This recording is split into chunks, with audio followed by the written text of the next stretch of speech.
পরীক্ষায় এরকম ত্রিভুজ দেখতে পেলে আমরা চোখ বন্ধ করে করতে পারবো। কিভাবে সেটা দেখে নাও।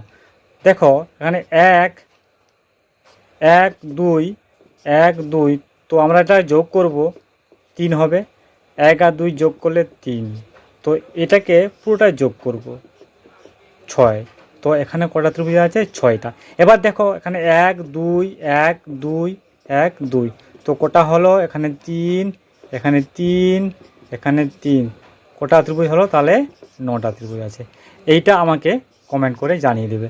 এবার দেখো পরবর্তী ত্রিভুজে কি দেওয়া আছে না, 1 2 3 4 5 6 7 8 9, 9টা। তো 9 গুণ করব 2-এর সঙ্গে আর দিয়ে 5 বিয়োগ করব। এবার দেখো 9 দুগুণে 18 বিয়োগ 5 সমান কটা দাঁড়াচ্ছে? দেখো 13টা। তাহলে এখানে কটা ত্রিভুজ আছে? না 13টা ত্রিভুজ আছে। এইটা আমাকে কমেন্ট করে জানিয়ে দাও কটা ত্রিভুজ আছে। আশা করি বুঝতে পেরেছো।